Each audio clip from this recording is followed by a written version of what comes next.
जय जगन्नाथ बंधुगण।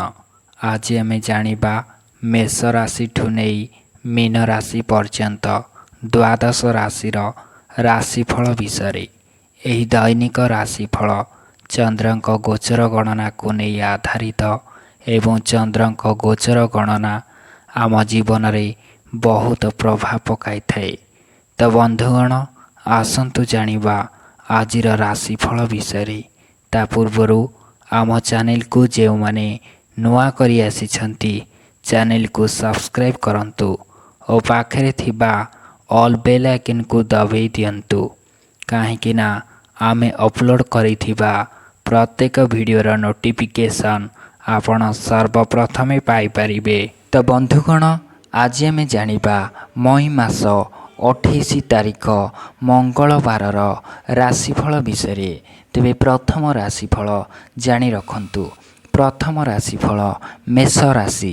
अष्टम चंद्र जोगु धन खेती, मानसिक अस्थिरता, परिवार रे मतांतर एवं निजर लोक माने शत्रुता आचरण करिवे। मन रे व्यस्तता व्यग्रता बुद्धि पाइब एवं समस्त कर्म रे भूल निष्पत्ति नेबे। वाणिज्य व्यवसाय परिवहन रे आय ठारू व्यय द्विगुणित हेबो एवं कर्म क्षेत्र रे विफलता एवं बाधाविघ्न लागी रहिबो। जेउमानकर अश्विनी एवं कृतिका मेष से माने सतर्क रहिबे। शुभ रंग धला, संख्या 3, आराधना माँ बगलामुखी। वृष राशि। सप्तम चंद्र जोगु मानसिक पारिवारिक शांति एवं सहधर्मिणी साहाय्य सहयोग मिलिबो। आमद प्रमोद मौज मजलिस रे अधिक आग्रह रहिबो एवं पारिवारिक प्रति अधिक यत्नवान हेबे। वाणिज्य व्यवसाय एवं परिवहन रे आय अति उत्तम हेबो एवं नूतन व्यवसायर सुजोग जुटिबो। कर्म क्षेत्र रे सफलता उच्च सम्मान सहकर्मी सहयोग मिलिबो। जेउ मानकर कृतिका और मृगशिरा पुरुष एवं सेमाने उपकृत हेबे। शुभ रंग नील, संख्या 4, आराधना प्रभु श्रीराम। मिथुन राशि। षष्ठ चंद्र हेतु रोग, ऋण एवं शत्रु एवं अवसाद मुक्त हेबे। परोपकार, समाज सेवा एवं धार्मिक कर्म रे अधिक आग्रह रहिबो एवं आपणक वक्तव्य रे सम्मोहनर शक्ति रहिबो। वाणिज्य व्यवसाय एवं परिवहन रे आय अति उत्तम हेबो एवं कर्म क्षेत्र रे सफलता एवं उच्च पदवी प्राप्त हेबो। जेउ मानकर मृगशिरा पुनर्वस्तु मिथुनु सेमाने सुफल पाइबे। शुभ रंग सबुज, संख्या 8, आराधना माँ त्रिपुर सुंदरी। कर्कट राशि। पंचम चंद्र गुरुवार एवं बृहस्पति नक्षत्र भोग हेउथिबारु 5टी कर्म रे अत्यधिक शुभफल मिलिबो। विद्या रे विचक्षणता, मन रे प्रसन्नता, संतान मानक आज्ञावहता एवं समस्त कर्म रे आशा ठारू अधिक सफलता एवं परिस्थिति परिवेश आपणक पई अनुकूल रहिबो। वाणिज्य व्यवसाय एवं परिवहन रे आय अति उत्तम हेबो एवं समस्त कर्म मर्यादापूर्ण रहिबो। सेमानकर पूर्ण वस्तु अश्लेषा कर्कट सेमाने उपकृत हेबे। शुभ रंग लाल, संख्या 5, आराधना भगवान शिव। सिंह राशि। शुक्ल पक्षर चतुर्थ चंद्र जोगु गुरुजनक सह विवाद, क्षमताशाली व्यक्तिंक सहित शत्रुता एवं राजनैतिक व्यक्तिंक आक्रोशर शिकार हेबे। मनरे अस्थिरता, परिवार रे मतांतर एवं जानवाहन रे खचांतरे पड़िबे। वाणिज्य व्यवसाय परिवहन रे क्षति देखादेब एवं कर्म क्षेत्र रे विफलता बहुविध समस्या देखादेब। जेउ मानकर ପୂର୍ବା ଫାଲ୍ଗୁନୀ ସିଂହ ସେମାନେ ସତର୍କ ରହିବେ। ଶୁଭ ରଙ୍ଗ ଗୋଲାପୀ, ସଂଖ୍ୟା 3, ଆରାଧନା ମା ମାଣିକେଶ୍ୱରୀ। କନ୍ୟା ରାଶି, ତୃତୀୟ ଚନ୍ଦ୍ର ଯୋଗୁଁ ମନରେ ଉନ୍ନତ ଚିନ୍ତାଧାରା, ଉଚ୍ଚାଭିଳାଷ ଏବଂ ମନୋବଳ ଦୃଢ଼ ହେବ। ସୁଖବର ସୁସମ୍ବାଦ ମିଳିବ ଏବଂ ସମସ୍ତ କର୍ମରେ ସୁଚିନ୍ତିତ ପଦକ୍ଷେପ ନେବେ।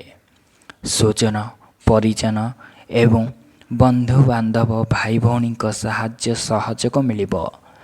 ବାଣିଜ୍ୟ ବ୍ୟବସାୟ ଏବଂ ପରିବହନରେ ଆୟ ଅତି ଉତ୍ତମ ହେବ ଏବଂ କର୍ମକ୍ଷେତ୍ରରେ ସଫଳତା ଏବଂ ସମସ୍ତ କର୍ମରେ ଆପଣଙ୍କ କାର୍ଯ୍ୟଦକ୍ଷତା ପ୍ରକାଶ ପାଇବ।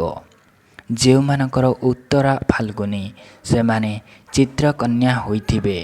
ଶୁଭ ରଙ୍ଗ ଚକୋଲେଟ୍, ସଂଖ୍ୟା 4, ଆରାଧନା ମା ଛିନ୍ନମସ୍ତା। ତୁଳା ରାଶି, ଶୁକ୍ଳ ପକ୍ଷର ଦ୍ୱିତୀୟ ଚନ୍ଦ୍ର ଯୋଗୁଁ ଧନ ଏବଂ ଆୟ ପ୍ରତି ଧ୍ୟାନ ଅଧିକ ରହିବ ଏବଂ ଧନ ଯେତେ ଅଧିକ ମିଳିଲେ ମଧ୍ୟ ମନରେ ଆତ୍ମସନ୍ତୋଷ ମିଳିବ ନାହିଁ। ଆକସ୍ମିକ ଧନ ଲାଭ ଏବଂ ହୃଦ୍ଧନ ଏବଂ ବକେୟା ଧନ ଫେରି ପାଇବେ। ବାଣିଜ୍ୟ ବ୍ୟବସାୟ ଓ ପରିବହନରେ ଆୟ ଉତ୍ତମ ହେବ ଏବଂ କର୍ମରେ ସଫଳତା ମିଳିଲେ ମଧ୍ୟ ମନ ବିଷାଦଗ୍ରସ୍ତ ରହିବ। ଯେଉଁମାନଙ୍କର ଚିତ୍ରା ବିଶାଖା ତୁଳା ସେମାନେ ଉପକୃତ ହେବେ। ଶୁଭ ରଙ୍ଗ ଧଳା, ସଂଖ୍ୟା 2, ଆରାଧନା ମା କମଳା। ବିଛା ରାଶି, ଶ୍ରୀଚନ୍ଦ୍ର, ଗୁରୁବାର ଏବଂ ବୃହସ୍ପତିଙ୍କ ନକ୍ଷତ୍ର ଭୋଗ ହେଉଥିବାରୁ ସ୍ୱଜନରେ ସୁସମ୍ପର୍କ, ପରିବାରରେ ସୁଖ ଶାନ୍ତି ଏବଂ ଚାଲିଚଳନ ବ୍ୟବହାର ମାର୍ଜିତ ଓ ସର୍ବଜନନ ଆଦୃତ ହେବ। ବାଣିଜ୍ୟ ବ୍ୟବସାୟ ଓ ପରିବହନରେ ଆୟ ଯାହାହେଲେ ମଧ୍ୟ ମନରେ ଆତ୍ମସନ୍ତୋଷ ଏବଂ ଆତ୍ମତୃପ୍ତି ରହିବ। କର୍ମକ୍ଷେତ୍ରରେ ପରିଶ୍ରମ ତୁଳନାରେ ଅଧିକ ସଫଳତା ଏବଂ ସମସ୍ତଙ୍କର ପ୍ରଶଂସାର ପାତ୍ର ହେବେ। ଯେଉଁମାନଙ୍କର ବିଶାଖା ଏବଂ ଜ୍ୟେଷ୍ଠ ବିଛା ସେମାନେ ସୁଫଳ ପାଇବେ। ଶୁଭ ରଙ୍ଗ ଲାଲ, ସଂଖ୍ୟା 11, ଆରାଧନା ପ୍ରଭୁ ହନୁମାନ। ଧନୁ ରାଶି, ଦ୍ୱାଦଶ ଚନ୍ଦ୍ର ଯୋଗୁଁ ମନରେ ଅସ୍ଥିରତା, ପରିବାରରେ ମତାନ୍ତର ଏବଂ ଅଯଥା ଖର୍ଚ୍ଚ ବଦର୍ଚ୍ଛ ଏବଂ ପରିବାରର ଖର୍ଚ୍ଚ ଭାର ବୃଦ୍ଧି ପାଇବ।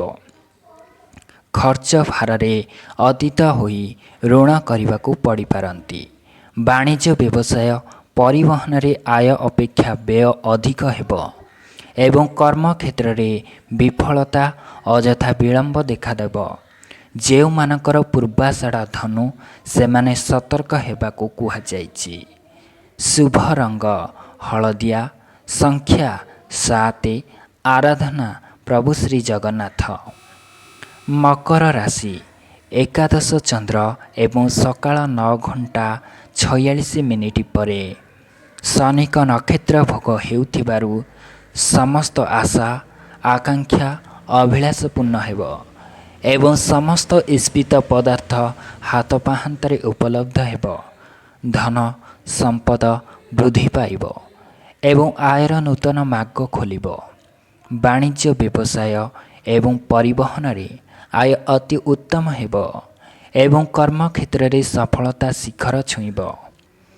ଯେଉଁମାନଙ୍କର ଉତ୍ତରାଷାଢ଼ ଓ ଧନିଷ୍ଠ ମକର ସେମାନେ ଉପକୃତ ହେବେ। ଶୁଭ ରଙ୍ଗ ମାଟିଆ, ସଂଖ୍ୟା 3, ଆରାଧନା ମା ଚଣ୍ଡୀ ଠାକୁରାଣୀ।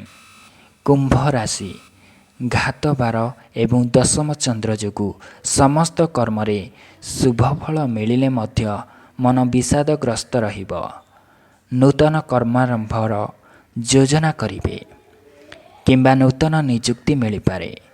ବାଣିଜ୍ୟ ବ୍ୟବସାୟ ଓ ପରିବହନରେ ଆୟ ମଧ୍ୟମ ହେବ ଏବଂ କର୍ମକ୍ଷେତ୍ରରେ ସଫଳତା ମିଳିଲେ ମଧ୍ୟ କିଛି ସମସ୍ୟା ଦେଖାଦେବ।